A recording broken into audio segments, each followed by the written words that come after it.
least for part of this, is for Zach to talk about or to line up the creating a story through the one thing I like to do is talk about you talk about kind of creating a narrative through the stretch goals. Mm.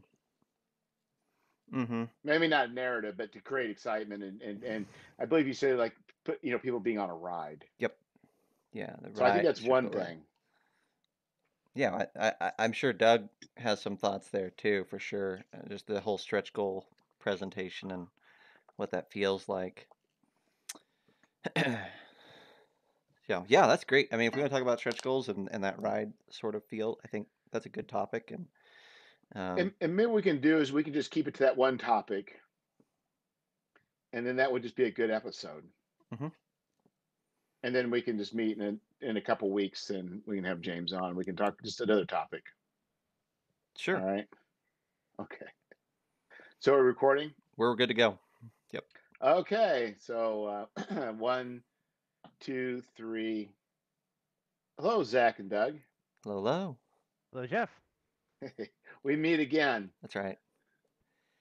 It's like a So, probably next to paper, the rise of paper prices, I think that the thing that's on my mind is we're talking about the idea that Zach had mentioned a while back was that for a Kickstarter, the idea is using stretch goals as a means of, I can't remember how you put it, like somebody being on a ride where you yeah. want to take people on a journey, Hmm. and that there's should be I think in a sense a strategy rather than just saying I'll throw a few things here, throw a few things there, I'll throw in some dice and we'll call it a day. Hmm. Hmm. So what are your thoughts on a strategy for a Kickstarter for the stretch goals? Yeah, it's going to vary from project to project, of course, and small zines and or projects that are in a very tight budget, you may not have a lot of room for stretch goals. And I know plenty of people that don't mess with stretch goals at all, right? So there's more than one way to skin this cat, but um, there is something to be said for the Kickstarter and especially the stretch goal ride. And really, that ride encompasses your whole campaign. And it's the reason why you see creators encouraging smaller runs, smaller campaigns, tighter campaigns. It's because rides take work. And if you have a certain budget or a certain amount of stretch goals that you can do and you draw a line in the sand and you say we can't go any further than this, well then you know that your ride is only can only be 10 days long or whatever, right? It can't sustain a full 40-day track. The main thing that you want to avoid, in my opinion, is a campaign that stagnates for long periods of time. It just goes flat and there's nothing happening. Those are just wasted days in my book. So when I talk about uh, a stretch goal ride, it's really about thinking, what is my core product? That's question number one. And then, what do I think my audience is going to be most excited for after that core product is achieved, right? So that is going to vary from product to product. Sometimes it is dice, like you say. Um, Sometimes it's, new player options, or it's more monsters if you're doing a monster book, or it's X, Y, or Z. But really, it's about guessing right on what your backers are going to get excited about and what's going to generate that conversation, that those comments in the comment section. Because again, that feeds the Kickstarter algorithms and it gets people excited about your project. When people come to your project, they also see activity, and activity means that they're more likely to purchase because they feel like there's something here that people are excited about. Um, so yeah, it's really about that mindset, and then also, kind of along with that, and I'm kind of doing an overview, and we can dive down a little bit deeper. But along the way, I also think that it's helpful or healthy to a give yourself a really good pathway for success by really having an idea for what your Kickstarter is going to do monetarily. Um, obviously it's a huge win if you blow past your expectations. But if you kind of know, I think this is going to be a $10,000 Kickstarter or $30,000 Kickstarter, then you can kind of build the stretch goals to emulate and drop at the right times. And the big thing that I like is, kind of spacing out those bigger reveal stretch goals, those little, oh, we have an expansion book, or oh, we got dice or minis or whatever, like, or maybe whatever that might be for you and your campaign. You know, you don't want to put those back to back to back. You want to space them out throughout your campaign because those are the most likely things to be talked about. So maybe every 3 days, every 5 days, we're unlocking something that, if nothing else, got people talking. Hopefully, this will. Yeah. I'm just saying. My daughter's talking. So I think the thing is, to me, what's interesting is there's two ways of looking at this. There's one is, what if you have your product already done, Mm-hmm. and then, like, for instance, it's kind of like raw metal. Let's say Fame of the Fly God, where, you know, I the there's not going to be. I'm hopefully by the time I go to Kickstarter, the art's done. I mean, I got proof copies in hand. Is what I want. Mm-hmm.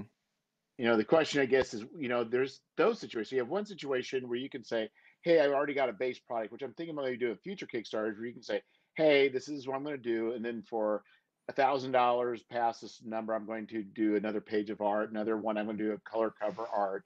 But I guess the question also would be, how would you strategize for something that you have the project itself pretty much cemented?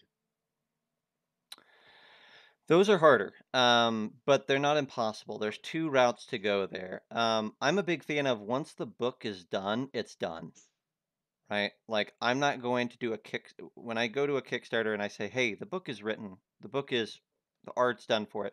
I don't like doing stretch goals to add more writing and more art to the same book, because then that just walks back our timeline, right? I could be putting that book into layout, but now all of a sudden I can't do anything until we hit the last day of the Kickstarter and I see how many of these silly stretch goals we've unlocked, right? So I don't like doing that if I can help it. Um, One thing that I really like thinking about is, what are my add-on products, or or things that I can add to this, right? And with zines, we have a lot of options, because zines are already small, and so any sort of an add-on feels like a big deal. Um, and when you go up in products, and go up in size, you can add more things. But like, with a zine, you could say, okay, well, I'm not going to add to the book, but I could do a sticker, or I could do a patch. If your mothership stuff, patches are big deals. Or I could do, I could do a rack card or a trifold, or, all of these things that I can put together that are extra pieces. And I can offer digital product, right? I can say, oh, we unlocked a stretch goal. That stretch goal was, I'm going to put together a little encounter. I have this monster manual that I'm putting out. I'm looking at Doug when I say this, because I know he's plowing through. But I got this monster manual that I'm putting out, and this bestiary, and I'm gonna, every $2,000, I'm gonna write an encounter for one type of creature in this book, and I'm gonna release it in PDF, just so you have something to use. Dude, your backers are gonna love that. They're gonna adore that, and that's really no more art for you, because you're just gonna pull the art from the bestiary and drop it into the encounter. You're gonna use the same layout template, so you're really just writing an encounter, and that can be really useful. The other thing you can do is lie, um, which sounds silly, but I've polled some of our communities, and the community doesn't. Their clear statement is, we don't care. Now, that might not be true for everybody, but they want a ride. That's when I say the idea of ride. That's a word that the community has told me and informed me about, not my new word being put on them. Um, they want a fun Kickstarter experience. They want stuff happening, and they want things unlocked, and they want reveals, and they want announcements. And they know that you probably planned 16 of those in advance. And they know that, especially with these big Kickstarters, that like 70% of the unlocks were already planned to be in the book. They knew they were going to hit them. Right. So lie is the harsh term, but you wrote out your book, and then you stripped 30% out of it to be stretch goals, just to have some excitement in the Kickstarter, and you knew you were going to hit them all, and so you're just adding them back in, and done, good to go. Yeah, and I think with Old School Essentials, their Kickstarter, they're so their stretch goals are adventures, but they're going to be PDFs. Somebody's asking about putting them to print, and they're like, no, that's crazy. That's something where it might be crazy because of where we are Oh yeah. with paper Mm. shortages and like even Mixum, right? I don't know if you, I mean, if you guys are on Facebook and stuff. Yep. Mixum has gotten Zack. slapped around like a redheaded stepchild these last couple of months because they're letting people down. They're not printing it right. The whatever they're doing for outsourcing and quality control does not seem to be terribly effective. So they may have hit. No, I mean, because we laugh, but I think that they had it Zach's all going Zach's a on, victim. and I think that they may have been victims of their own success. Like they got so big Uh, that they had to hit so many different little print shops, and now with the shortages all around, things are just bad, and so they couldn't maintain the quality is what it's looking like. So that may be a thing where no, we're absolutely not going to print is simply because all of the go-tos for I can put together a nice little saddle stitch Mm-hmm. product, lickety split, affordably, whatever, is It's rough in right now. peril. You're Right, it's exactly rough right right, now. Doug. Yeah. Yeah. So, I would. I'm sitting here being silent on the stretch goals things because in the back of my mind, my old McKinsey brain is starting to turn a little bit, and I'm trying to think like, you know, I think for a lot of my backers at least, a lot of them pledge and then leave, and they're like, "Wake me when it's done." So that I can fill out the stupid survey and get my stuff. And they back 500 projects and they don't want to ride. I Right. mean, I've had people contact me saying, now, what Kickstarter are you? Oh, okay. Yeah, I'm excited about that. But how do I get this done? So I think that the coming to the creator side of things a little bit, I think the ride is fun, but ultimately looking at revenue and cost, right? Making a profitable product. On the revenue side, you're really looking at number of backers. So things that are stretch goals that will pull new people in Mm-hmm. and revenue per backer. Things that are stretch goals that will get people to spend more money on you. And there's your top line, right? Mm-hmm. On the bottom line, what I think that the stretch goals are for saying my cost will go to a certain point, Mm-hmm. but I can spend more if I have more to spend. Oh my God, right?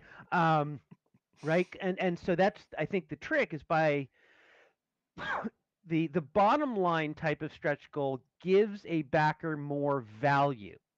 You're not charging them more, Mm-hmm. but you're saying usually because of more backers, sometimes because of higher input per backer. If you're like, oh, we'll unlock the card. Where's my stupid card deck, right? So here's my fantasy trip card deck, right? And which of course only the three of us can see because this is a podcast. Um, whatever. But right, so I have this card deck, and okay, here's a card deck, and I know I'm going to make one, but if we hit the stretch goal, I make two. Yeah. But I'm not selling. I'm not giving this away. Yeah. But I have enough money to make it, Mm-hmm. and to guarantee that I can afford a print run and whatever. Um, so, but I think that there's probably uh, um, three-ish types of stretch goals. One is the I'm going to reward the group by giving them more value. Extra PDFs, that's a value play. You are spending more of your money to make their pledge worthwhile. Yep. No argument that that's a fun thing, but that is absolutely if I do this, I am rewarding current backers and hoping to make people who are on the fence come in. And I remember when I did one of my other projects that was one of these I want it all things. And actually, Steve Jackson Games did the same thing. The I want it all winds up being like $1,000 of stuff for $500. And you hear people saying, if you are a fan of the system, especially if you're a new fan of this system, how can you not do this? Mm. Because you'll spend $1,000 elsewhere to get the same material that you're getting in for 500. Some of my big packages you get on this last bestiary thing, all of the print and PDF stuff for the bigger packages was basically the bestiary was full cost, the new cards were full cost, everything else was half off at least. Mm. So it was getting the print and the PDF at 50% off, so you could get hundreds of dollars worth of stuff. So that's a value play, but it's also get more backers. Mm-hmm. But then you have the kind of stretch goal where you say, oh, well, if we do this, we can afford to produce this, but we're going to charge for it. And cards and expansions, miniatures, God, Right. I shudder every day. Those are all the things where it's like you're actually hoping that people throw in more money. Mm-hmm. So I think overall, I mean, ideally they're all reinforcing, right? You can spend more money, which draws in more people, and they drop more money on you, and it's a virtuous circle. But I feel like those are kind of the three kind of goals. You're either like giving more value, enhancing gameplay. I mean, everything should enhance gameplay, right?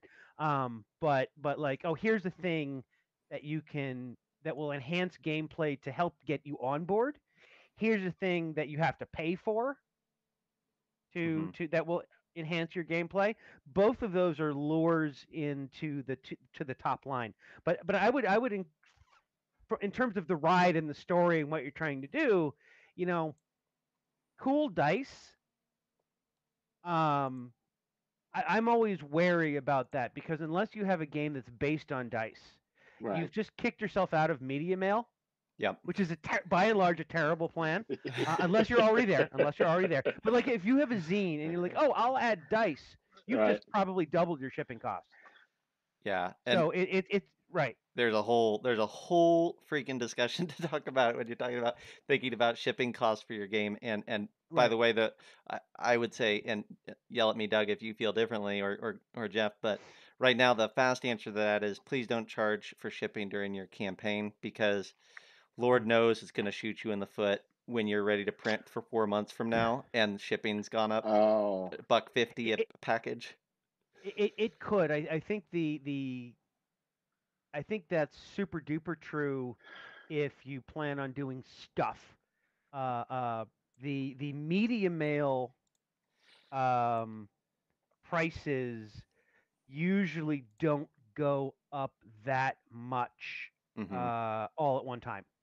50 cents or a dollar, even, but by and large, especially if you're doing that sort of cost plus $2, postage plus $2 rule of thumb that I really see even in the professionals, right? It's like a lot of the fulfillment houses are postage plus somewhere between 50 cents and $1.50 for a box Mm-hmm. or an envelope or whatever, and then $2 of handling fees, and you sweep a lot under the rug there. So most frequently it's postage plus between $2 and $4 for various fees and Yeah, handling, but I think we're whatever. also seeing there's also risks too with just paper costs, right? And printing costs. I think that's what you fell into, right, Zach? Where Mixum changed the pricing, Well, and yeah. the more print things you have printed, the more that can potentially that's more risk that you're incurring. Yeah, I got the worst end of that stick. I can afford, my margins are okay to where I can afford, a price increase in paper somewhat. But what I can't afford is for us to be at print day. Now I've handed it off to the printing company for 2 weeks, and then they come back and they're like, "Oh, the thing we took your money for 2 weeks, and the thing that we've been telling you we're working on, we actually haven't started it, and we're not going to start it. And here's your money back. You need to find somebody else." Oh That's wow. that's the that's the frustrating conversation. Yeah. Yeah, stretch So goals so are, I guess I mean yeah, just from a yeah, stretch goal perspective, from just to keep yeah, yeah. myself on target as well. If we're talking about stretch goals, I think that the thing about a stretch goal, like if you're doing a zine as an example that starts relatively small, Mm-hmm. and you're like, but I could do an extra page or an extra 10 pages or an extra 50 pages depending on what your schedule, right? I have so much content that I could do more. Um, then you get into the kind of thing where you can play that game, and it's not really the lie that you were talking about, but it's I have more content Mm-hmm. than I really want to put in there. Like, if 400 people jump in um, for $5, Mm-hmm. and it's $2,000, well, I certainly can spend 1,000 to right, so that way I'm spending 1,000, I have 1,000 left over, but what that does is it pays for my next zine at 1,000. Mm-hmm. Right? So then you can get that one ready and do the rolling thing. If it's I have lots and lots and lots of content, and at $400 I can spend 1,000, but at this much more without raising the price of the zine, I can do more. Yeah. Right? Then you have a case where um, and this is what Steve Jackson Games does to drive up their backer count on a lot of their like their PDF challenge and stuff. They're like, we're gonna start with this many PDFs for $5, Mm. and that can jump to 2 and 3 and 4 and 10. Right? You start with like 2 or 3 files for your pledge, Mm-hmm. and if you raise a certain amount of money, you're up to all 12 for that same pledge. Mm-hmm. Um, now there are two reasons why they can do that. First of all, they do have them all written all to start. Yeah. uh, and so that they know what they're getting into. That cost is already sunk. Um, but they have first of all, there's a hey, can we get to this next one? But also they have a bazillion product long back catalog, and they're counting on the money coming from people spending into that back catalog. I may not care my I won't I can't get the $10 of the zine or the files gets me the files, but I'm going to drop $200 on a pyramid back issue that is a good deal, or I missed something else, and so Mm-hmm. I'm going to spend money on that. And so you're buying money on things that already exist. Yeah. So if you have a back catalog, this kind of value where, oh well, you can throw an extra $50 into the $5 zine and get $500 worth of PDFs Yeah, that and I that's where already you're right, have. and that's where a back catalog sometimes takes a while to get to that point, but that's definitely one way of doing that is managing a back catalog. What are your thoughts, Zach? Well, I was just so as we're talking here, and I'm thinking about stretch goals, and as Doug was talking about, when you have that extra content and you have more budget to play with, that I really wanted to jump on for a second because part of the danger of the ride is you getting on the ride, right? Yes. Um, um, Yep. That's the right. stretch goals are not there for you to get excited about. You should already know, like my rule is, and I break that rule to my own detriment every time, is I don't put anything on the stretch goals unless it's been thoroughly budgeted, and then you add extra cost and extra time, right? And That's right. and really 99% of the time, your stretch goals should also be budgeted into your estimated delivery date. So if you say, "Hey, I'm kicking out my digital product in November," that should probably include all of your stretch goal content as well. Unless you're going to be super clear, and I've seen a few Kickstarters that have done this well, but unless you're going to be super clear that, hey, stretch goals come later. But even then, you're going to get 5, 10, 15% of your user base where you kick out your main core content in November and they're knocking on your door on Where's my December stuff? Yeah. and January and February being like, "Oh, where's my add-ons?" And you're like, "It's coming. I said April from the beginning." But now you have to do all this upkeep. It's super dangerous. You're going to get yourself shot in the foot if you're halfway through the campaign and you're like, "Oh, I got $5,000 more than I thought I would. I'm going to throw an unlocked here. Let me give you the worst example: a T-shirt at 5,000." you're gonna die. Even if it's Right. just an add-on at a t-shirt, like you're gonna lose all your money. It's gonna be the worst. It, it's gonna be a massive headache. Um, the ride is not for you. It's not for your team. You should not be. I mean, it's great that you're unlocking stretch goals because that means you're making money. But in the back of your mind, stretch goals should just be a checklist that you are already prepared for. You already know the steps that you're going to take. It should not be a great. We unlocked it now. How do we do this? Um, those are the scary sides of this conversation. I think what was interesting about the view of Old School Essentials, I'm just going to speak for them because Yeah. I don't know anything about them. I don't know the people. I'm just going to take what I think. But this one I was reading, but I'll take that hubris. The is everybody that's right now in the Kickstarter for the Old School Essentials is just there merely mainly for the books, right? I think You're, but so. they have add-ons that they're doing these adventures, but really everybody just wants the books. And so what their add-ons are do not, like you mentioned before, they do not risk the shipment of the core thing, which is the book. They And don't which is, risk I the think, they don't risk the go ahead. shipment. And the other thing that's great about these digital things that they're doing is they're just committing to making more content for you. And Yeah, honestly, like Doug said, they're probably already written. They just need to go to layout. Maybe they need some artwork. Like they're in a stage. Like when they say, I'm looking at Old School Essentials here. When they say, oh, at 200,000 we're going to do Beastmaster. At 210,000 we're going to do a Dragonborn class race. Like they knew they were going to hit those numbers, right? They knew they were probably going to hit them in day one, would be my guess. And they already had an idea of what that was going to be, right? Bare right. minimum, they kind of knew this is the scope. We have the person picked out. They're committed to the timelines. That's the bare minimum, would be my hope. Um, and Well, I guess to clarify, I was speaking, I guess I did generalize. I'm speaking like the adventures that they're adding on.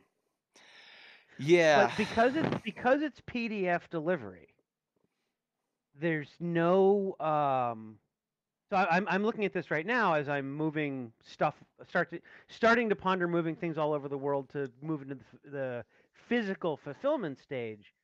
Um, digital is easy. I don't mean that in a bad way. I mean yeah. it's a good way, right? It doesn't have to be synchronous, right? If I have some cool stretch goals and I'm like, Jeff, you write one, Zach, you write one, and I'll write one, I'll be like, okay, when it's ready, we'll email it out. Mm-hmm. And I don't have to do anything. I just pop it up into BackerKit or throw it up on a drive through and do the segmentation and email it out and boom, done.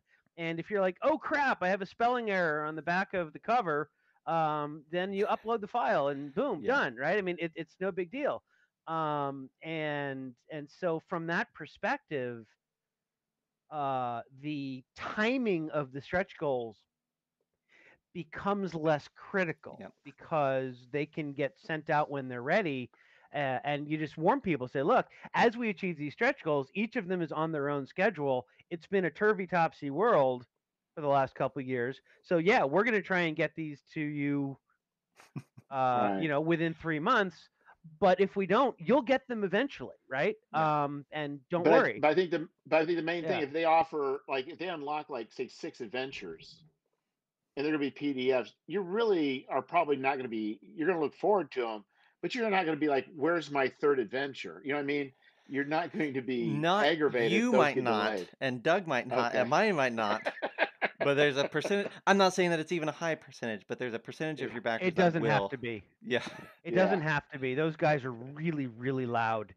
Yeah. But you're right. I mean, it's amazing the emails that I get. Sometimes even about, uh, like I'll get an email saying like, why isn't Steve Jackson Games doing this? I'm like, how the am I allowed to curse on this podcast? Just No is I'll a just fine say answer. beep while you speak. Yeah. Okay.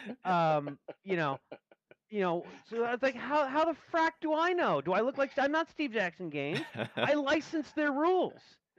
Don't Mm-hmm. send me an email bitching about why they're not doing vehicles or some stuff like that. I don't do it. It's not me, Mm-hmm. right? And you're why aren't you doing why is this dungeon fantasy role playing it? Because that's what I'm allowed to do, Yeah. Here's my contract. This is I can do this. I can't do this other thing, or whatever. And so, but it can get really people get really Yeah.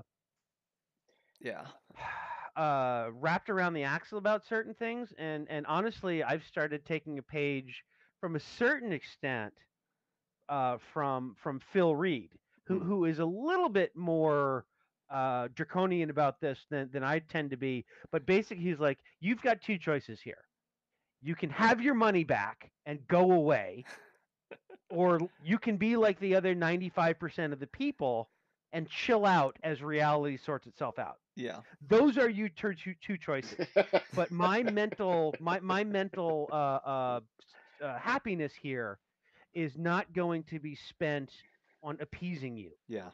right? Especially if you've been clear about pricing or shipping or whatever. Right. Like the biggest one is if you plan on doing internet, or the biggest one of the big ones is when you say over and over and over and over again that you are not responsible for other countries' tax policy, nor are you responsible for fees and customs and blah blah blah. I am sending you this book and it is up to you to collect it and pay whatever, Yeah. because I ain't got time for that, or I don't have money for that, or I can't. And it's a great way to lose money is to try and wrap that into your shipping. And we'll see how well I do on my 100 orders for international that are costing me probably, I've got about $4,000 budgeted for those orders.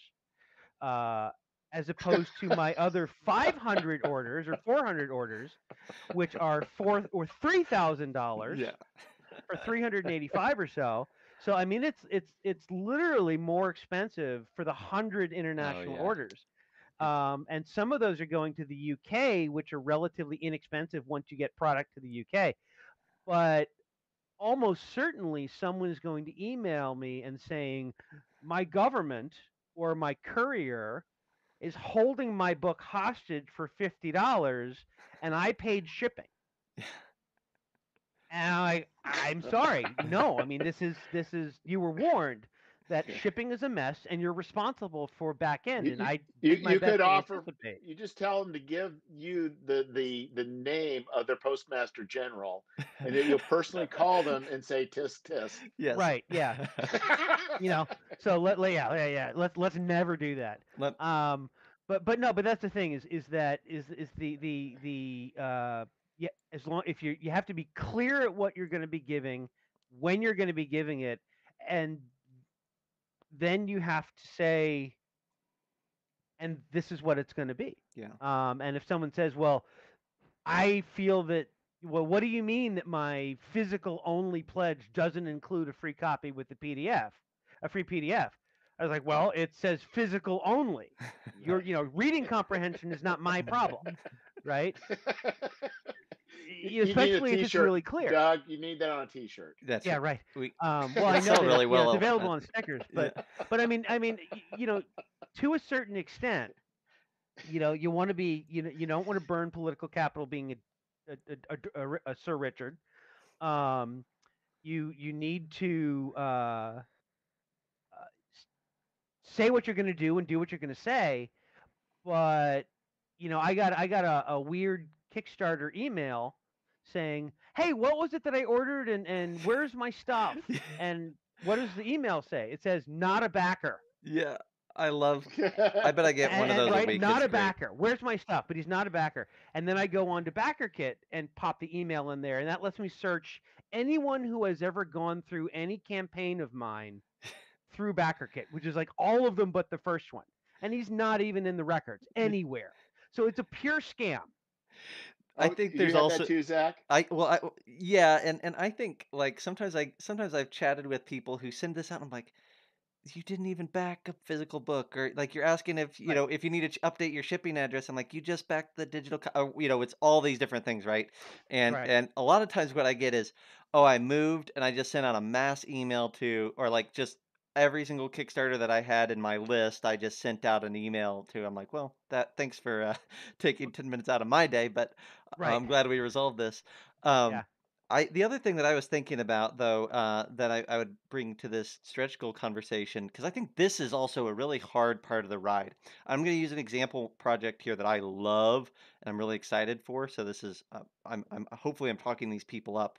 But the Zweihander starter set that just Oh, sure. got launched and just funded.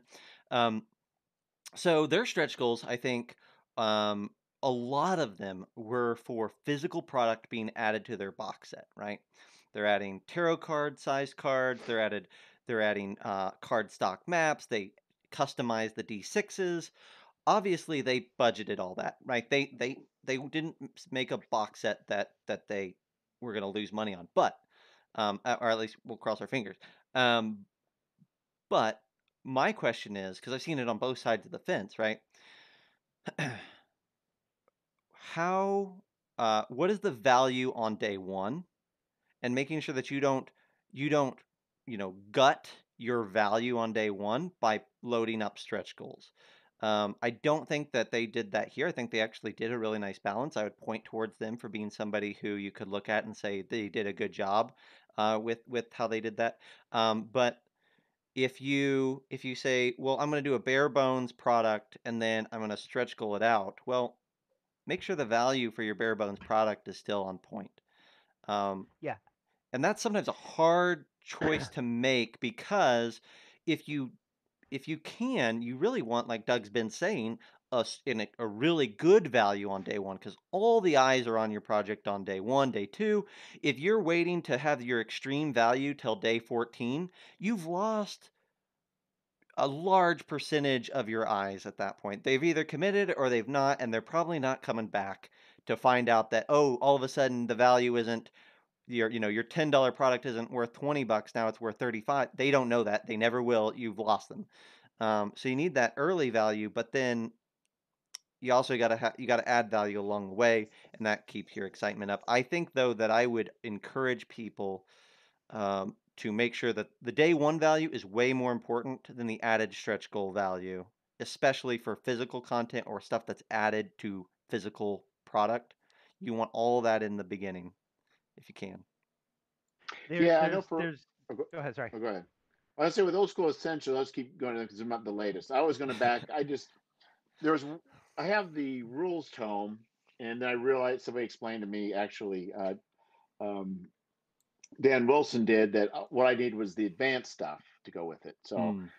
So I was just going to get that, and then it was first day. It's like, oh, you get a T-shirt.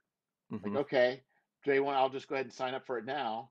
But then I saw that if I were to get them, it was like $10 off for, I think if you just bought one set, but if you bought both sets, it was like, I don't know, like $30 off. So it's like, I really wasn't even intending to buy it, but that first day value was so high, I couldn't say no. Mm-hmm. Mm-hmm. So yeah, I mean, you want a compelling product. I think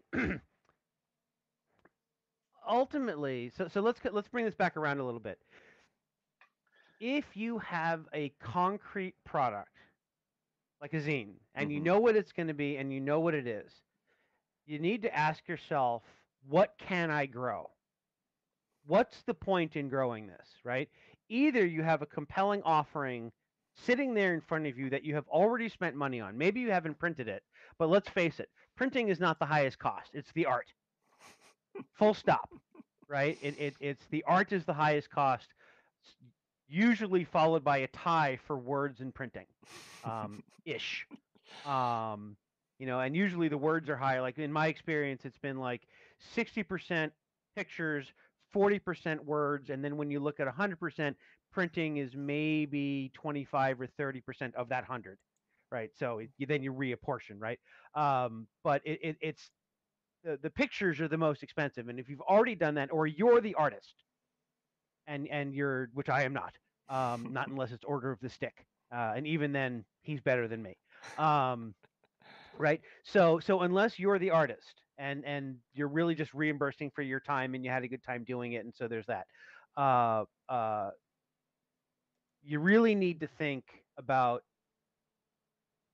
if the uh, extra work involved in going past what is already ready to be put into an envelope is a good use of everybody's time. Now, there could be, because of the ride, so to speak, if you have an established audience already, if you are like, my existing audience will pay for this, make my profit, and pay for the next project, don't bother with stretch goals. Unless you're doing stretch goals like where you've got 12 products and you're doing the thing where your pledge gets more and more valuable because you're trying to take your existing 500 or 1,000 people and turn that into 1,000 or 2,000 by through a value proposition that requires people to go out and help you recruit. And that's fine, right? Oh, I'm going to either do this all at once or I will release these singly later at full price. So you can get them all now or you can pay through the nose later. That can work. But I think I've used this story before, but it's not rocket science, boy. It's margin times turns. Right? That was what the chief financial officer of Bell Helicopter lectured to my Stanford MBA grad partners. Just look, this is not rocket science. I don't know. You don't know. You don't need to go. He was a deep Texan, deep Texan. You don't need to go to Stanford MBA, Harvard MBA, because it had one of each. You don't need to do this for this. It's just margin times turns. The more times you can turn your margin, the better off you are. And that was his thing, is that getting an extra few double-digit percent number of backers will never be as good for you as doing 12 products instead of 3. Right? So if what you're doing is, I'm doing a zine a month, boom, here's one, here's another one, here's another one. You got to get them done.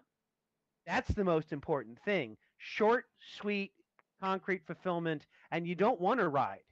You want to pay for it, get your money, print it out, send it out, so that you can be staging the next one. Yep. Now, if you're doing 3 or 4 big because whether because you have a real job or day job, or I'd like to think that I have a real job, but relative to what I used to do, it's not. But if you're going to do a couple projects a year or one project a year, and you want it to be as awesome as possible, but that's it. I have time to do 2 zines a year or 2 books a year or whatever, and that's all the time that I have. And if I make money on it, great. If I make a lot of money on it, really great. But that's what I have time for. Then you have time to do the ride. Then you have time to say, well, if this, that, or whatever. But if you're not looking for a long stream of product for whatever reason, then you probably can say, oh, well, let's see what this becomes.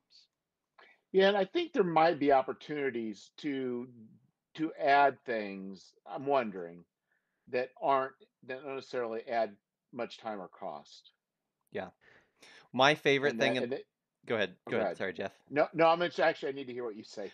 What you say is more important. Well, I was gonna just knee-jerk reaction. One of the things that I love to add that doesn't add time or cost that much of either is stickers. There's just weirdly oddly high portion of the backer audience that loves stickers. It's weird. I like stickers. I've got a whole drawer full of them. I'm never going to do an add-on for a sticker, but if a product is like back in the first day and get a sticker, I'm probably back in the first day, right? Like, and but does that add to your media mail? That's what scares me. No, but that's because it's paper and I'm sliding it into the book and it's done, Yeah, right? technically it does. Yeah. Technically, if you put a Post-it note or a postcard or something into media mail, you're off, you're out. Yeah. Now, mostly you're not going to get caught. I remember I got into a Facebook or Twitter or MeWe discussion on this, and I made that point, and someone's like, I have been shipping CDs or whatever for 10 years with media mail, so with stuff in it. So It's you're a wrong. gamble. And then someone came on. Well, then someone came on and said, I am a postmaster officer. And Doug is right and you're wrong. Just because you've never been fined your Right. postage has gone up, whatever, doesn't mean what you're doing is not illegal because it is. Yeah. Or You can drive illegal 9 is miles the over the wrong word, speed but limit. It's right. okay. Yeah. Right, exactly. They've Well, never been There's given a ticket for speeding. That doesn't mean that speeding is but no, you put anything other than it is a very it's a publicly available, but is a it's a prescribed list. Anything that is not on that list means that you're supposed to pay full price. yeah. Now, if people get away with stuff, yeah, sure, all the time. But It's if they happen to, but by sending media mail, you give the postmaster permission to open your stuff and look. and really they really expect you to kind of support Doug here, even as I say you could throw them in. Really, they expect you, if you're going to ship media mail, to walk in with the bags unsealed. You know, if you've got them in packages or whatnot, so that they can actually you don't have to open anything; it's already open, and they are going to look through it. So as a note, yeah, you want to be careful there. Right. I also have come to really love rack cards as physical products, or note card adventures. Note card adventures are fun too, but rack cards are just like half sheets of paper on cardstock, right? They're like, so what is it, like 4 1/4 by 11 or 4 1/4 by 9 and whatever, cropped down. Um, you can get those really inexpensively, like super cheap, even just for 100 or 200 of them. And you can say, oh, this rack card has a whole other little adventure on it, and it's $2. You're paying like 20 cents for it. 20 cents. Yeah, Yeah. no, mm, It's that's a really the other thing that I would say here is that there is a class of product, especially in the cards and physical items or punch outs like poster yeah. like tokens and stuff. There's a class of items that are very inexpensive and easy and mostly generated from assets you probably already have, but you need to make a zillion of them. Or when I say zillion, 500, 800, 1,000 before the unit cost is low enough to make it worthwhile. The setup cost is high, the marginal cost is nuts low. Um, and so there's a class of product like that where once you break through that barrier, hmm it can get very lucrative. And like, so do I have one? I thought I had. Here we go. So these are my counters. hmm Um, that I don't like really printing them much anymore because you really do need to make a lot of them. Um, but the first pack of these is like $5 or $8 each times five. So $40 unit cost if you're only making a couple, because basically you're paying the prototype cost. But if you make 1,000 of them, and I didn't, I usually make a couple of hundred. Uh, but the cost per goes down crazy. Like it can go from like $40 for all five of these to four hmm for all five, and then all of a sudden your $50 unit, which made you $10, probably lost you money after you account for shipping and transit. Now all of a sudden you've got a 10x markup. Yeah. Um, or you say, oh, I've got 1,000 of these. I'm gonna throw in two or whatever, right? I mean, because you can do that. So there are things that you can do stretch goal wise that are totally scale driven, and those are awesome hmm because frequently with scale you get a 1/x decline in unit cost, and so you get to a yeah. certain point and you really can afford to The the give more trickiness value, give some of that back to the customer. the trickiness of that, right? And I say it depends on how you're doing the stretch goal. If you're doing it for like punch cards that go into a set or go along with your product and it's already included, that's I think you're absolutely right. I would add a caveat of warning that anytime you add an add-on, a stretch goal that unlocks an add-on for purchase midway through your campaign, just go ahead and assume that 90% of people are never going to see that add-on. Right, because that's what I was going to say is you could think that's what people are going to want, but if they don't want, you may not get the economies that you're wanting. Well, and Right. like they've like you see most of your backers come in the first few days. Like that's just the reality. And so and Right. like Doug said at the very beginning of this, there's a huge chunk of those backers that pledge and then they walk away and they're like, "Let me know when I need to pay shipping. I don't want to see anything." Right. Right. And those people aren't coming back for your update when you said, "Oh, we unlocked an add-on and now you can get punch cards and it's $5. How exciting!" They lost that. The only way that you get those people back I is see. through backer kit, right? When they have to go back in and pay their shipping, and you're like, "Oh, by the way, did you see we got these punch cards as an add-on? It's only $5. Why don't you add that on while we're doing shipping?" You'll get a chunk of people that way. But another great reason to not charge for shipping in your Kickstarter, so you have a second opportunity. But Yeah, and that's probably a good another topic yeah, to talk about is backer kit. The because that's one thing I'm yeah, still not quite certain about. But I guess the other thing I was looking at is like say for Fate of the Fly God, I'm going to I'm not going to set my funding or not my funding goal to the area where I need to break even mm, because I've already sunk costs into it. It's going to be a done deal, and it's really there's really no value in me just killing it for me. mm, So but the thought was, and I don't know how value this would be, is to say at certain levels, not that hey, you're buying art, but maybe now it's like okay, now we paid Chema at this point. Now we paid Dell at this point, and it shows that maybe the Kickstarter going out of the red and into the green. I don't know if that's people care about or absolutely don't care about. I've done stuff where I have tried to make or advertise higher pay to the writers and artists, and mostly that's been good for warm and fuzzies rather than converting people to dollars or oh, at 600 backers the writers salaries go from 5 cents a word to 6 cents. Of course I raised all my author pay rates, so now I'm paying pretty much what I pay to like 1,000 back. I used to basically say, look, I'll take the number of backers, divide by 100, and that's how many to a floor. Uh, that's how many cents a word that I pay. So at 500 backers, 5 cents a word. 700 backers, 7 cents a word. So it's like profit sharing. mm-hmm. Um, but then I just decided to pay 10 cents a word flat out, to sort of match Steve Jackson Games' stuff. So there's not a choice that you have to make. Oh, do I want to accept a lower price for me versus them? But anyway, the point was there is that I've not seen a lot of traction. And the one time that I did stretch goals or things that said, hey, half the money from this extra thing is going to St. Jude's Children's Hospital, I sold one copy.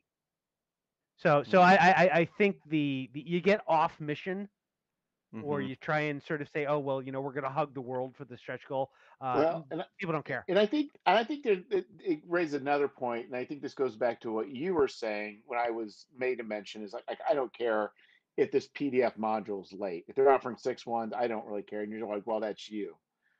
And what I realized too, if I'm looking at stretch goals, um, this is what's hard, or anything really, add-ons, whatever. But I know what affects me, but I don't know what really, and I may be only a small percentage of the market. So if I try and estimate, what is a good stretch goal for me, it may either be, you know, it may not be the same for other people, but also like with you, Doug, maybe your audience doesn't care, but maybe another audience does, Right. and it could be demographics even, There's some of that, and I that's what's think. hard. It's tricky in that Pardon? way.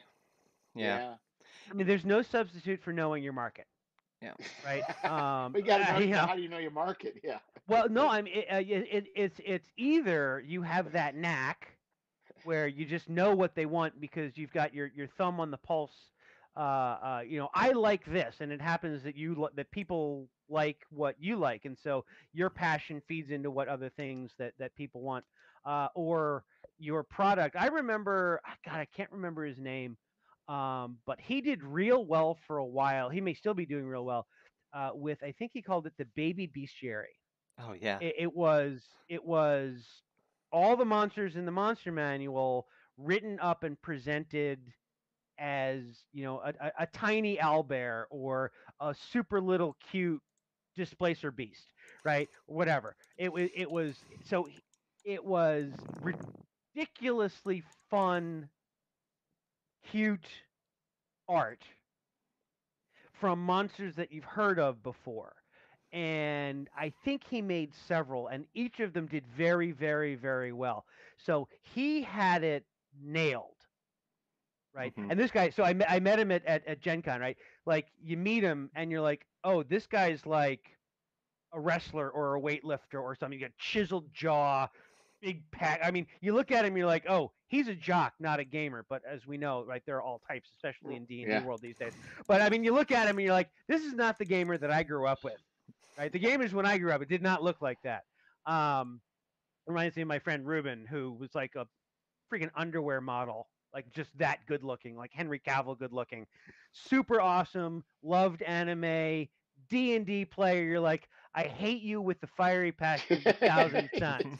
Like, you walk down the road in any country and all the women follow you like the Yeah. Pied Piper. But he's also super cool and super nice, and you're like, oh, this guy could be like a total Richard, but he's not. Anyway, I digress. The thing is, if you happen to put your finger on the pulse of the audience who's buying from you, that's amazing. And if you can do that, then great. You know what the kind of thing that they want. Uh, the fantasy trip, just to talk, is very predictable about what they like. They like stuff. They like accessories. They like cards. They like minis. They like tokens. They love physical stuff that goes along with your product. And when every time I have offered this, they have shown up with money to spend because they all started gaming as 18 or 20-year-olds or 25-year-olds in 1980 when it came out. And then it went away for 40 years. And now it's back. And so they're like, I've got money to spend, whippersnapper. And I said I was like 10 when they were 15, right? So I'm not that much younger than they are. Yeah. But they have money. They're the best, right? They have something that they love and they have the money to spend on it. And they're willing to do so as long as what you're offering makes sense. Like when I Hmm. said, oh, if we get to this point in my bestiary Kickstarter, I will make a TFT version of this. But make no mistake, I can't just move it over because the cosmology of Seedry is very different than the cosmology of D&D or Dungeon Fantasy role-playing game. There are no active gods in Seedry. So, since all of my setting is based on the Norse gods are real, there's a rewrite involved.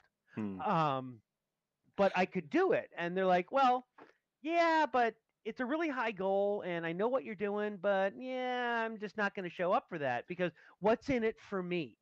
Well, but I think what's different here, Doug, is Yeah. you create a product towards a particular group. But like I put out stuff, I have no idea who bought my stuff. Find out. Seriously, Call them all. two word advice. Ask for It's the like phone the numbers. shortest sentence in the Bible, right? Jesus wept. Find out. Find out who your market is. Who are you? Who are you? No, James Williams. this is why God invented the market research survey, people.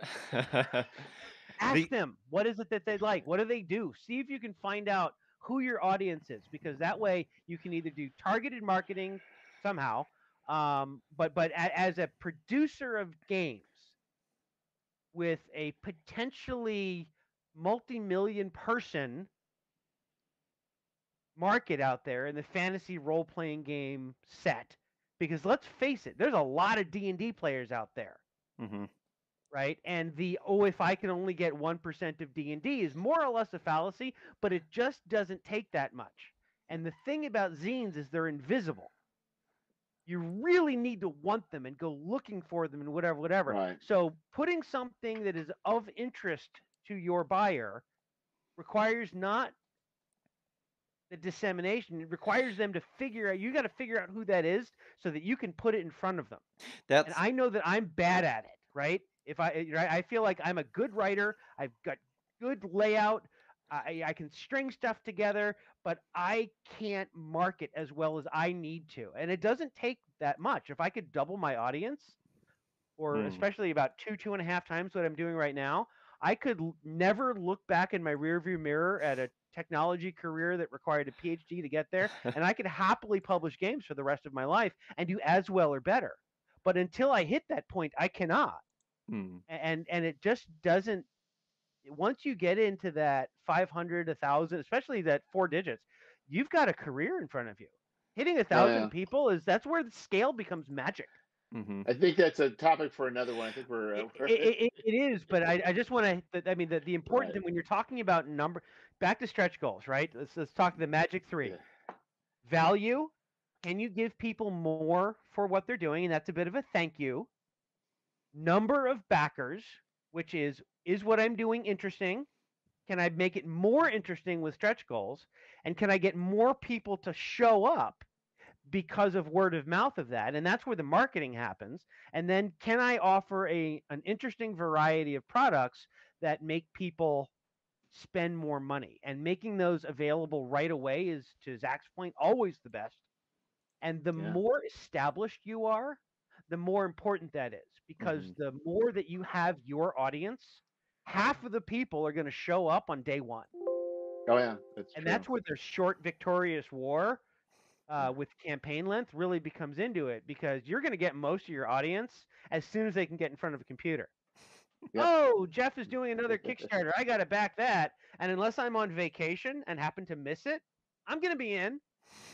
I'm boring, right? I'm going to pay you your money. You can almost count on me, and that's it. I'm not going to necessarily talk about it. Oh, Jeff is doing another Kickstarter, yay! But I'm not going to get in there and really do it, because I'm your core audience, right? So, but and so if you offer more things, I'm like, oh, look, here's a great opportunity to get Jeff more money.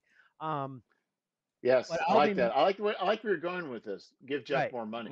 Right. But that's where it is, and I don't mean that in a Scrooge McDuck kind of way, Right. but No. the more that money that we do on this, the more we can do. So Zach, you got And any ideas to give me more money? Well, I had one last thing, one last little tiny note for our discussion on stretch goals, and I think it's another really, gosh, the number of times that I've just really felt for creators when I see this happen. There's a formula that you can do, and it's not an exact science, but you really need to know what your expected day 1, day 2, day 3 month numbers are going to be. And if you don't have an idea, the smaller of idea you have on what that's going to be, the fewer stretch goals you need to have visible, and the lower those stretch goals need to be. If you have zero idea, let's just say you're doing a little zine and you're going to say, oh, for $500 we're going to fund. Great, awesome. I don't know if I'm going to fund or not. I have 100 followers, or I have 50 followers, or whatever. I have seen so many people say, "Oh, our first stretch goal is at 1,000, and then at 2,000, and then at 5,000," and they launch and they claw their way over the first week to that $500 goal, and then they just sit because they jumped the gun. They hit their funding goal, hooray! But their stretch goals are just going to sit there for the rest of their campaign because they've already like overestimated the hype for it, right? So one thing that I would say, and there's a couple actually some Kickstarters. I'm not going to name names on this one, but there's some that are live right now that are the same way. The absolute worst thing you can do is have a stagnant Kickstarter thing where you never hit a goal and you just sit there and the campaign looks dead to anyone that comes on throughout the entire campaign. You can't do any updates that mean anything because you don't have any stretch goals to unlock. Like, it just sits there.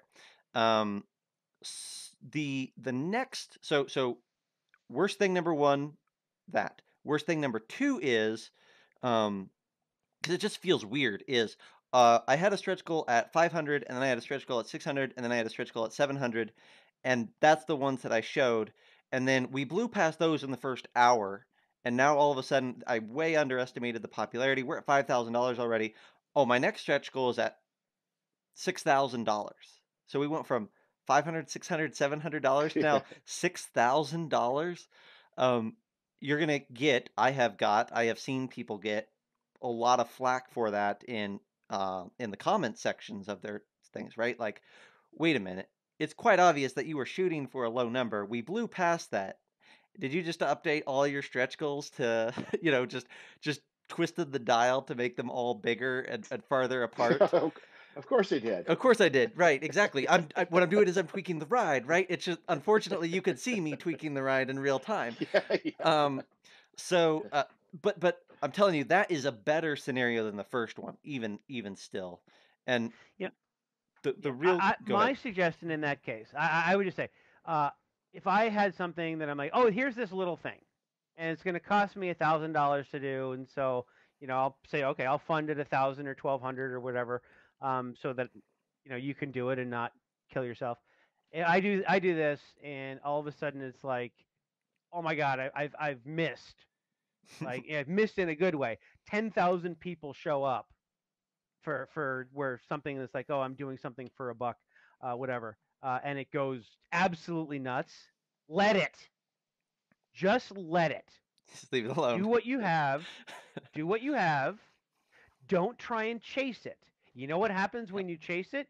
You get the Car Wars Deluxe, the Ogre Deluxe Edition, Yeah. which probably came close to bankrupting Steve Jackson Games. I don't know this, but they were just. This was in the early days of Kickstarter. Like, and we'll do this, and we'll do this, and we'll do this. Oh my God, we'll do this. We have to get in front with the stretch goals, and it almost killed them. Yeah. Yeah. The box got huge. Blah blah blah. If it goes nuts, take that as a lesson. Do your homework and find out why, and then plan your your victory march for the next project. Absolutely. Dag said it perfectly. But just take the win, do a dance, get a little love. Yeah. Sorry, get down tonight. But right, so do your dance, and then plan for the next one. But don't try and chase the mob. There is there's a great one of my favorite updates that you can put out as a backer or as a creator when I'm following your project is you blew past all of our goals. Like you backers did awesome. You trounced us. You've unlocked everything. It's already day 3. We're going to take the next week or two and really evaluate what we could do to like give you guys an attaboy. Like, I'm not saying there's not going to be any stretch goals, but we're not going to start dumping stretch goals on you right now. But we got to go take some stock and kind of figure a few things out. I love that update. To me, it's exciting on all the right levels. I can completely forgive them. I also love the update that's a weekend and they're like, we're done. Like it now the ride's over at that point, right? Fair enough. The excitement's over, but the update that's like, hey, you guys blew past all the stretch goals that I had. I thought this would maybe take 2 weeks. It took 3 days. I don't really have anything else to add to this, so Right. thank you very much. Now, Yes. like No, that's and I mean, and there's nothing wrong with that. We No. had a mission. We achieved the mission. Let's not make a new mission in the middle of the first mission, right? Yeah. But there is the kind of thing where it's like, oh, I was going to do this zine thing, and I am, but I've got a bunch of money now, because that's what it is, and so maybe you upgrade the paper, you throw on the heavier cover, maybe you go back and say, hey, now that I have this money, I'm going to go back to my artist and say, please colorize a couple pieces the art that you did. I've done that before. Yeah, that's another thing I was thinking of too. Yeah, but that's like, the thing is, yeah. Because I think what you do is you can have one is if you're relying on other people, it's like with going back to old school essentials. If they're doing modules, adventures, and they're hiring 6 other people or 7 other people or whatever, that's more opportunities for somebody to flake out Mm-hmm. and delay your thing. But I think if you have somebody that's an artist that's fast, reliable, and can kick that out, finish it up, and then a few weeks after the Kickstarter ends. Actually, I want to that's jump for the in win. on one thing about that. So let's say that I have a project that I expect to do $10,000 and it does $50,000. At that point, I start writing checks to my authors and artists again. Right? I absolutely pay double or Yeah, just whatever. go ahead and do Right? it. Because Yeah. you almost have to, right? Because the I mean, yeah, obviously you don't have to. They ask Right. for a wage, but if the industry or if you're part of the industry is healthy enough, you will by doing that, those people will want to work with you more, and people that you didn't think that you could work with will want to work with you. So it is an absolute virtuous circle where if all of a sudden you find yourself with 2 or 3 thousand people who are your adoring fans and you thought that you had a couple hundred, then as long as you can keep delivering to those crowd, you can and should plan accordingly. Hmm. Cautiously, because maybe you just got lightning in a bottle that one time. But if the next time you do it, you get the same crowd of people and they're like, "Oh, this is great," and instead of 2,000 people, you get 3,000, then now's the time where you can sort of invest. And that doesn't mean you don't pocket some of it, because you should. That's what success is for. Right. You're allowed to win. But yeah, at that point, that's where I like in my contract to say, I got a bonus clause where I say I don't have to, but I might. And if I ever had a project that ran away, you better believe it. And they're all and to that point, like if I go to at least one of my authors, I can think of a couple of them, um, who there's always this feeling, I think, in the crowd that there's a giant pile of money in the gaming industry that doesn't reside in Blizzards of the Toast, that we're just not talking about. That it's like, yeah, I can only pay a couple cents a word because the rest I shovel into my Jaguar in the garage. And that's just not the case unless you started with a Lamborghini and had to Right. downgrade to the Jaguar. Um, but if you have something where you're like, oh, I'm making $100,000 in profits on this, but I paid my authors 500. That starts to get to the point where the undeserved rancor starts to be deserved, right? If I'm making that much Right. money on Right. the Right. downstream end, then I need my cost to I Well, need my especially I think what payouts to happens is right. with small projects too. It's like, like Chema signed up. He's just charging a very reasonable rate for art. Now I've had other people charge me for the cover full market rate for the art. But if it does well enough, I'll go back and give Chema some more because Right. Right. we weren't. I don't know that it'll ever do that well, but if it does, it's like you're right because he kind of is doing it with the expectation that it may not do that well, and so it's really you're right. It's in good faith, but I think we've exceeded our stretch goals. We've blown through them all. We're gonna take a week or two, reevaluate, Yeah, Yeah. come back with some yeah, more. because to be honest, I've never done stretch goals for every single Kickstarter I've done. I've never done a stretch goal, which means I haven't done it for two. So maybe for the third one I need to. Yeah, it'd be fun. So I guess what I would say, I mean, in terms of planning, just to not to do Minnesota goodbye, but in terms of planning, right? What would you want your zine to look like if you had no thought at all? If you were just going to do it and you had a giant pile of cash to do this zine the way It's that being you the thing. wanted to. It's being the thing I want. It's going to be the thing I want before I even go to Kickstarter. So if that's the case, then there's no point in having a stretch goal. Truly, there's not. Right? If you're going to show up with the thing as good as you want it to be, there's no extra money for paper, there's no color, there's no Well, hardcover. no, right. I'm right. Other than maybe paper, you're right. I'm not changing anything Right. significant.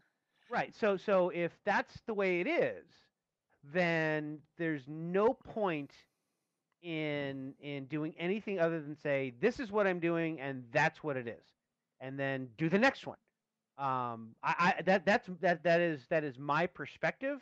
I'm sure that there are others who are like, no, you gotta try and feed the beast or whatever. But I think if you're showing up with a product that's done, honestly, the only reason to do it via Kickstarter is to take advantage of viral marketing. Yeah. Period. Yeah. One thing you What are could your do. Otherwise, thoughts? just sell the damn thing. What are you thinking, Zach? Well, I'm considering the idea of like I have this book. What I would do is I think by and large I agree with Doug. If I was going to do stretch goals for you though, in this case, I would do something weird. And by weird I mean like, all right, so how many we don't need to it doesn't matter how many backers you had on previous Kickstarters, but you Oh, have you go ahead and do that. Yeah, I don't know so how I'd many. say, I don't know how many, but um so you had however many people backing Scoundrels and other things, right? But your audience will hopefully, cross your fingers, get bigger with the next project, right? And those new people don't have Scoundrels, right? That's yeah, the assumption.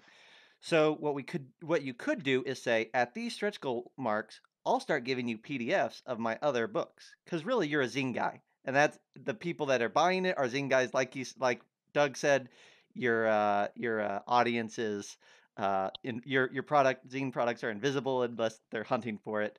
Um, yeah, so, but if you give them PDFs, that gives them flavor and taste, and it gives, it adds value to the digital tiers and people that are looking in and saying, "Oh, I'm actually getting 4 PDF zines. It doesn't cost anything more to you."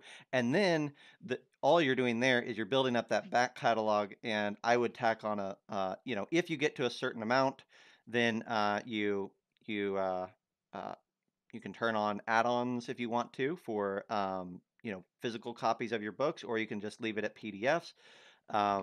But it doesn't hurt to say, "Oh, I'm going to start throwing in some Scoundrels PDFs and kind of just hooking up people. And I'm going to make the value." And this Kickstarter isn't about adding a whole bunch of more stuff, but it's about getting my follower count up and getting my supporter count up. And I can do that if I'm offering, instead of one PDF for $5, at the end of it, maybe it's Right. 4 PDFs for $5. So let me jump in and agree, but sort of with a limited reward selection, right? Um, stretch goals in terms of dollars are stretch goals in terms of backers, right? With a limited reward selection where you're yeah, not doing add-ons. So if you're like, I have a zine and it's $10 just because it makes the math easy, and my last campaign was 300 people. Um, I only need I don't need 300 times 10. I don't need $3,000 to make it work. I can make it work on whatever. So I say, oh, if I get to, my goal is this. If I get to 400 times 10, $4,000, which is a, third growth, everybody gets back catalog for free. Hmm. Blah, blah, blah. Thing is, you have to be careful with that. A better call than that is probably saying, my $10 pledge gets you the new thing. The $15 pledge gets you the new thing and half off the old thing. And the $20 pledge gets you half off both old things, two things ago, plus the new thing. And so that automatically segments and say, if you're planning on catching up, you can catch up all at once and it's a great deal. yeah. I think for what I'm going to do with Future and Madlands, I think that makes more sense, and I think I'm going to do a more traditional style for the Kickstarter of the future after I get done with Thane. Hmm. But Right. I think I'm going to do more maybe write extra pages, but if it funds, add them. If they don't go into that one, they'll just go into the So next go into one. the next one. That's right. That's the other thing, is if you have the same format that you're doing over and over again, then I'm writing and writing and writing and writing and writing. But the thing is that that's good, but just remember that the market seems to only be willing to pay twice the dollars for 4 times the page count. It's square root of page count in terms of the overall trend for price versus number of pages. So if you have a lot of pages that you have in hand, there's gonna come a point where you actually Right. lose money. So your stretch goal, make sure you plan this out. I have this many pages. I will get to this level. and then I should stop. This was my bestiary problem, actually, because I had as many as 256 pages I felt I could do, but affordability wise, I'm just going to start with. I was going to start with like only like 64 or so, but there was no way that I could print and pay for a big 256 page hardback at the price of a 64 or 32 page number. It was going to be a very complicated thing. Yeah. And eventually I said, I need to start bigger so that I can end bigger and still pay for it all. But if you're like, yeah, my basic zine is 16 pages, I wouldn't go past 32. Yeah, there will be a limit. So Fame went Right. out of control. So it's no longer a Right. zine. It's past that point. Right. I'm Exactly. acceptance. But I think for the future ones, there will be a hard limit. So whatever I'll do, it'll max Right. out 48 pages or whatever. You just got to plan it, right? You got to your spreadsheet food needs to be good. What happens if I barely make it? What happens if I go all the way? What happens if I get 10x the number of backers that I expect? You just got to do contingency planning. You got to figure out where your Yeah, where your wins are. excellent. Any closing comments, Zach? No, I'm good. This is a fun discussion. We need to do this again. Because I really, it's like, I think I say this every episode, so why not say it again? Like, I like coming on and onto different shows and talking about, oh, this is what I'm working on. But I really like coming on and just talking about this side of things, like the industry Yeah. and tactics and how it's all put together. So this is absolute blast. Thanks for hosting. Well, yeah, thank you guys for being part of this. Well, actually, I was trying to get obviously, but try and get another one out here maybe in the next couple of weeks. But another reason I do these podcasts is really for myself. So it may sound kind of vain, but I actually go back and re-listen to my podcasts. Just because I sometimes miss stuff, and it's just like I interview people because those are the people I want to talk to. So it's definitely it's always edifying for me as well. So thank you, gentlemen, and until next time. We'll see you later. Thanks for having me.